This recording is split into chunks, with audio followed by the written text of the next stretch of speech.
Hello বন্ধুরা, কায়েতপাড়ায় আছি আমরা। খুঁজতেছি কায়েতপাড়া থেকে বেড়াইদ বোটঘাট।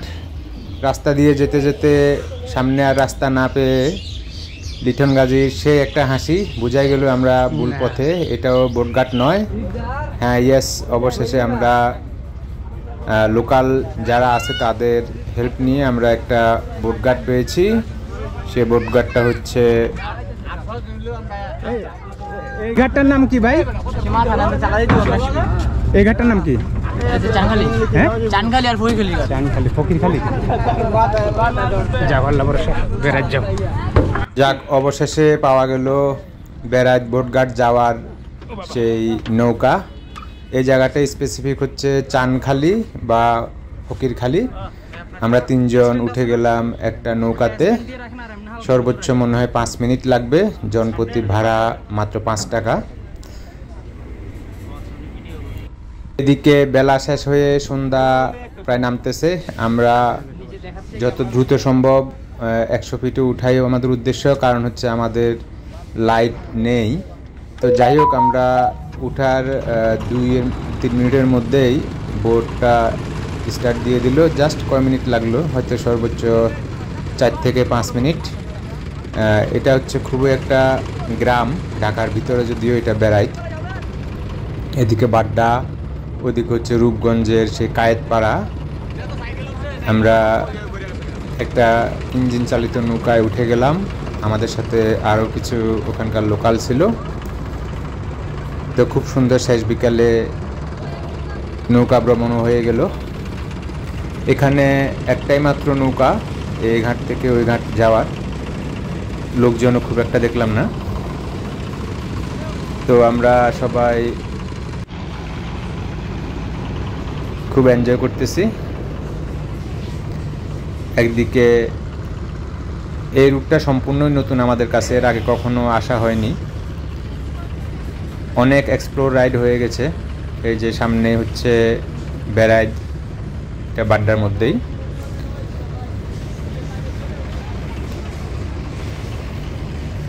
প্রচুর বালু উত্তোলনের যে সিস্টেমগুলো এখানে দেখলাম, ওইদিকে ভরাট হচ্ছে। ঢাকার খুবই পার্শ্ববর্তী, একসময় হয়তো এগুলা সব ভরাট হয়ে যাবে, এরকম আর থাকবে না। এই যে এখানে যে বালির ভরাটের যে পাইপগুলা টানা, এগুলো সব ওদিকে ওই পারে বালি ফেলছে। তো আমরা দেখতে দেখতে প্রায় চলে আসলাম। আমাদের এই পাশে হচ্ছে ফকিরখালি।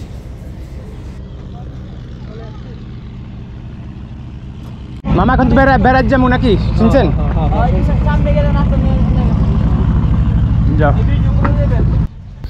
আমরা জাস্ট 4 থেকে 5 মিনিটের মধ্যে 5 টাকার বিনিময়ে, যেটা হলো চানখালির থেকে নৌকা দিয়ে এদিকে ফকিরখালি বলে এটাকে, এই এলাকাটাকে আমরা পার হয়ে গেলাম।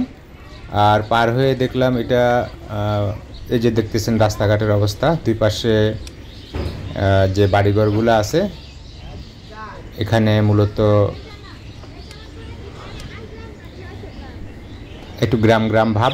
আমরা আসলে আসছি হচ্ছে কায়েতপাড়া দিয়ে এদিকে 100 ফিট যাওয়ার জন্যে, 100 ফিট রাস্তায়। মূলত আমরা যেই রাস্তায় আগে গিয়েছিলাম ওই রাস্তাটা বৃষ্টির পানিতে তলিয়ে যাওয়ায় আমরা অন্য বিকল্প রাস্তা খুঁজতে গিয়ে অনেকগুলো রাস্তায় আমরা এক্সপ্লোর করে ফেলছি। এই বোটঘাটটা খুঁজে পেতে আমাদের অনেক কষ্ট হয়েছে। তো যাই হোক, আমরা অবশেষে আমাদের যে কাঙ্ক্ষিত ফকিরখালি বাজার সামনে, এই ফকিরখালি বাজারে এর আগে আমি একবার আসছি খুব সম্ভবত।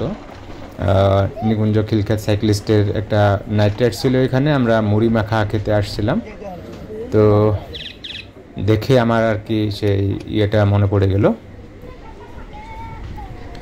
আমার আগে লিটন ভাই এবং আসিফ, তারা একটু আগেই চলে গেছে। আমি ক্যামেরাটা সেট আপ করতে করতে আমার একটু লেট হয়ে যায়। তো আমরা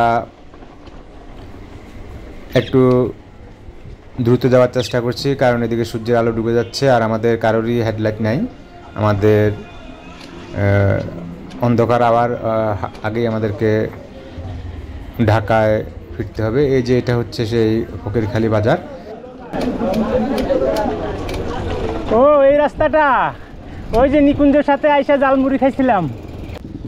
এক্স্যাক্টলি এই ফকিরখালি বাজারটা পার হওয়ার পরেই সেই অতীতের স্মৃতির কথা মনে পড়ে গেল। শুরুর দিকে সাইক্লিংয়ের শুরুর দিকে নিকুঞ্জ খিলক্ষেত সাইক্লিস্টের সাথে এখানে আমরা রাতে মুড়ি মাখা খেতে আসছিলাম। সেই রাত্রেবেলা ছিল, এখনও আবসা কিছুটা মনে আছে।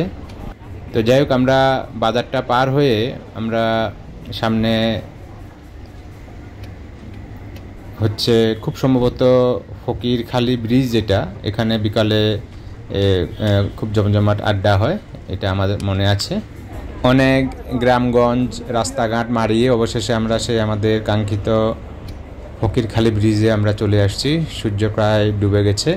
শেষ বিকালে থেকে এখানে দেখতেছি অনেক যারা আশেপাশে যারা আছেন বাইকার সহ অন্যান্য এখানে আড্ডা দিচ্ছেন। যতটুকু জানি শেষ বিকালে এখানে খুব জমজমাট আড্ডা হয়। তো আমরা সেই ফকিরখালি ব্রিজে চলে আসছি। সবাইকে ধন্যবাদ।